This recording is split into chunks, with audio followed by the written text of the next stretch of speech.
بسم اللہ الرحمن الرحیم۔ السلام علیکم۔ حاضر ہوں نرس شازیہ کی کہانی کے دوسرے پارٹ کے ساتھ۔ 4 سالہ کورس کے دوران ہزاروں مریض اور لاکھوں وزٹرز آئے اور گئے۔ سب نے شازیہ کو اپنی دھن میں چکی کی طرح مسلسل چلتے ہوئے اور رات سے دن میں ابھرتے اور دن سے رات میں اترتے دیکھا، لیکن کون جانتا تھا کہ اس کی اس خاموشی کے پیچھے حقیقت کیا ہے۔ بالآخر وہ دن بھی آ ہی گیا جب کورس مکمل ہوا اور تمام نرسز نے اپنے اپنے گھر کی راہ لی۔ کچھ لڑکیاں اپنی دوستوں سے جدا ہونے پہ افسردہ تھیں، کچھ کی گھر واپسی کے ساتھ ہی شادیاں ہونی تھیں۔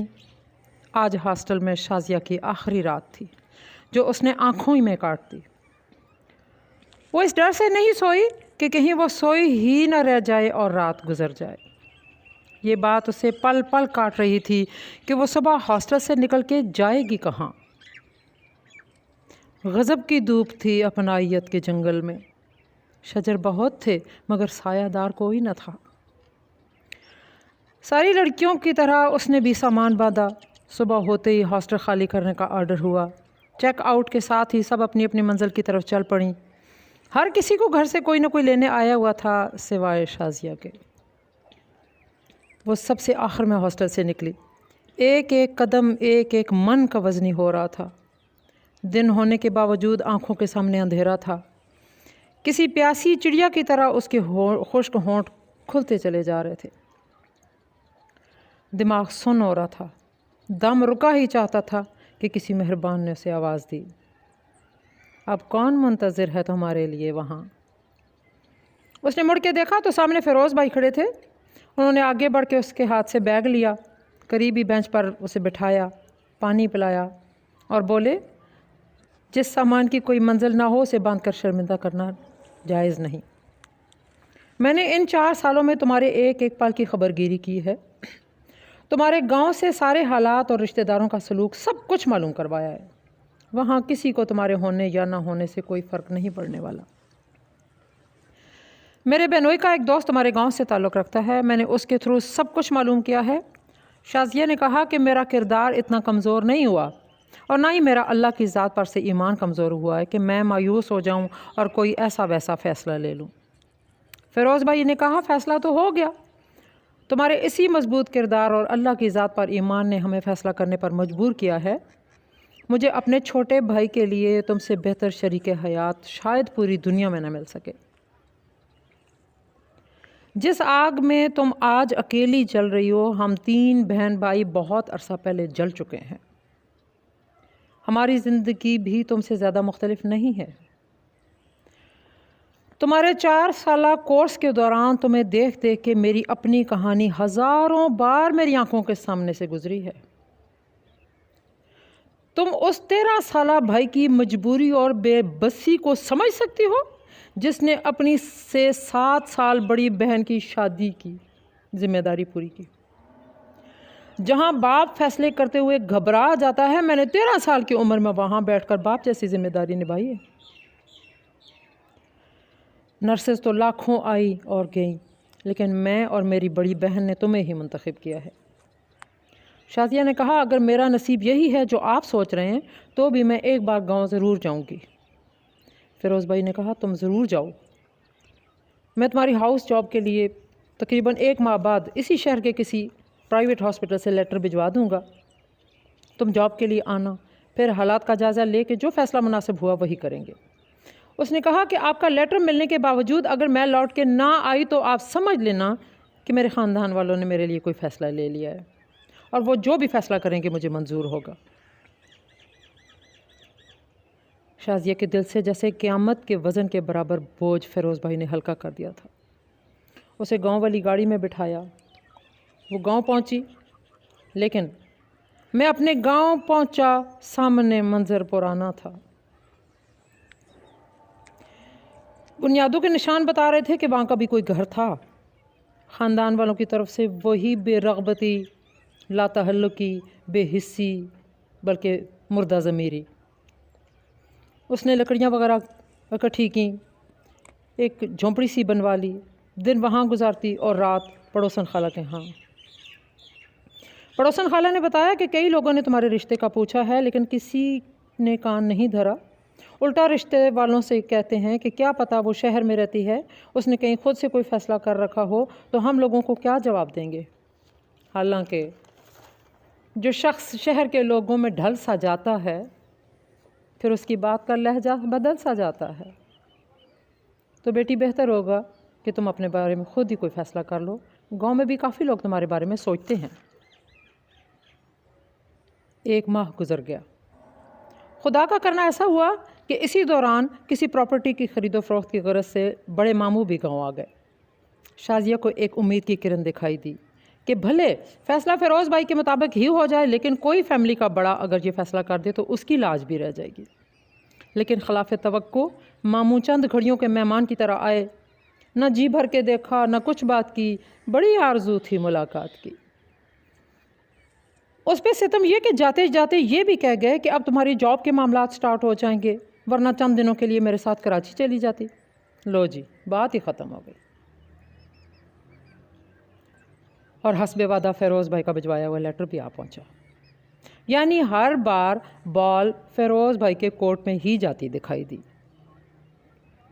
اس نے ٹوٹے پھوٹے گھر کے کونے میں جیسے آخری رات گزاری ہو، خود سے خود بار بار مشورے کیے، کیا میں ٹھیک فیصلہ کرنے جا رہی ہوں؟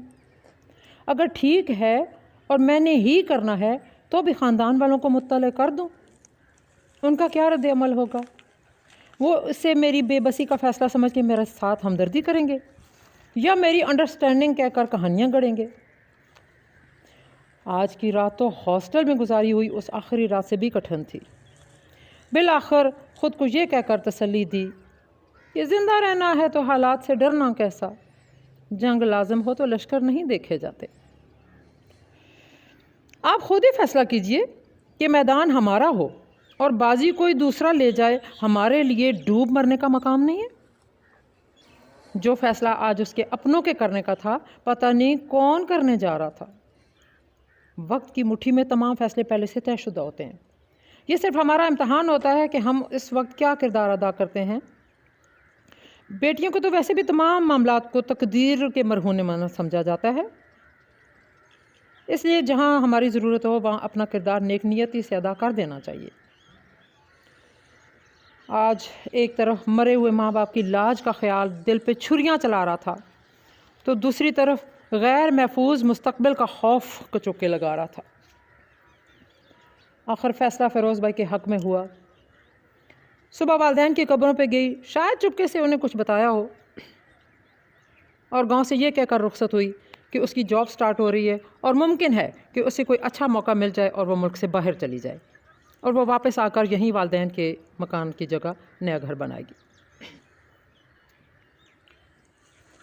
اس وقت موبائل فون نہیں ہوتے تھے، گاؤں میں لینڈ لائن سروس بھی نہیں تھی، اتنی قانونی پیچیدگیاں بھی نہیں ہوا کرتی تھیں۔ یہ زمانے کی ترقی کے ساتھ جہاں آسانیاں ہوئی ہیں وہاں مشکلات نے بھی سر اٹھایا ہے۔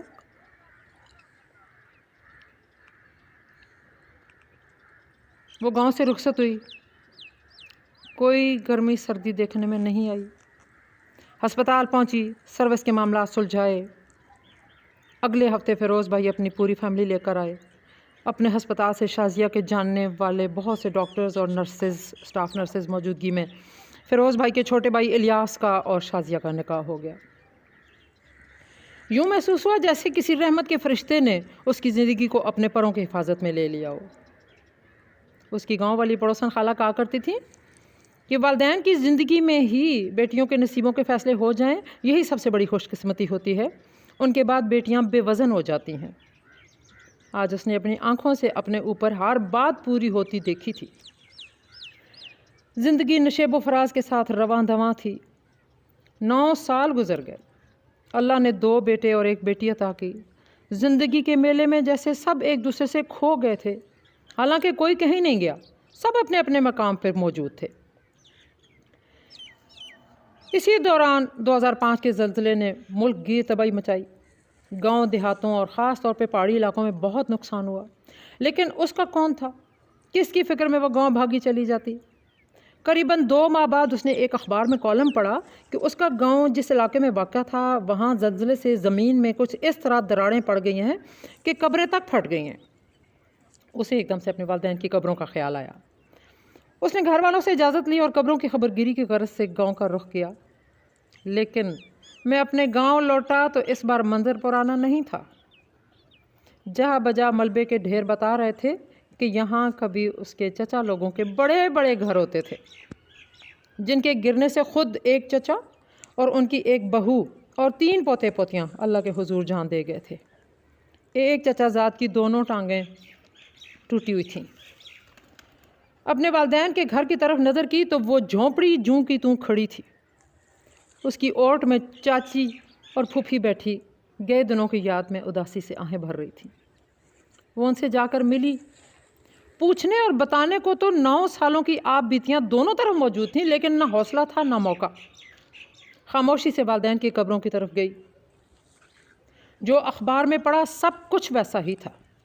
اس نے مزدور بلوایا، قبریں درست کروائیں۔ اس کا چھوٹا چچا زاد وہاں آ پہنچا، جس کے بچے نہیں تھے اور اس کی دوسری شادی کی بات چھڑتے ہی بہو اور بیوی ملاقات طلاق لے کے چلی گئی تھی۔ اب دونوں بھائی اکیلے ہی تھے۔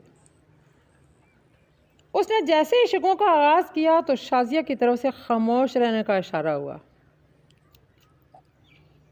طبیب بن کر جو آ گئے ہو، میں نیم جاں تھا تو تم کہاں تھے؟ تمہاری الفت کی بے حسی پر میں نوحہ خاں تھا تو تم کہاں تھے؟ ہر ایک گل تھا خزاں رسیدہ کہ آگ ہر سو لگی ہوئی تھی، بہار آئی تو آ گئے ہو، یہاں دھواں تھا تو تم کہاں تھے؟ محبتوں کے ہر ایک قصے میں ہم نشاں تھے تو تم کہاں تھے؟ میرے ہی چرچے ہر زباں پہ رواں دواں تھے تو تم کہاں تھے؟ لہو سے میں نے دیے جلائے تو پھر کہیں یہ سحر بھی آئی، اندھیرا مجھ پہ طویل راتوں کا حکمراں تھا تو تم کہاں تھے؟ کوئی ایک لفظ نہ بولے جو میں نے شکوے شروع کر دیے، تو جو زلزلے سے بچ گئے ہیں وہ اپنے منہ آپ موت مانگیں گے۔ جو فیصلہ تم لوگوں کے کرنے کا تھا وہ کسی اور مہربان نے میرے سر پہ ہاتھ رکھ کے کب کا کر دیا۔ وہ بولا ایسا نہیں ہو سکتا، میرا خون ایسا نہیں ہو سکتا۔ شازیہ نے کہا کہ نہیں تھا، بالکل بھی نہیں تھا۔ گاؤں کے اس ٹیلے کے اس سمت تک بالکل بھی ایسا نہیں تھا، لیکن میرے پلٹ پلٹ کے پیچھے دیکھنے کے باوجود میرا کسی کو خیال نہیں آیا تو ٹیلے کی اس سمت پلٹتے نظروں سے اوجھل ہوتے ہی تمہارا خون ایسا ہو گیا تھا۔ جانتے ہو کیوں؟ اس لیے کہ بھری جوانی میں مجھے موت کے خوف نے ڈرا دیا تھا۔ اس لیے نہیں کہ میں موت سے ڈرتی تھی، اس لیے کہ تم سب لوگوں کے ہوتے ہوئے میں نے اپنے ماں باپ کو تنہا مرتے ہوئے دیکھا تھا۔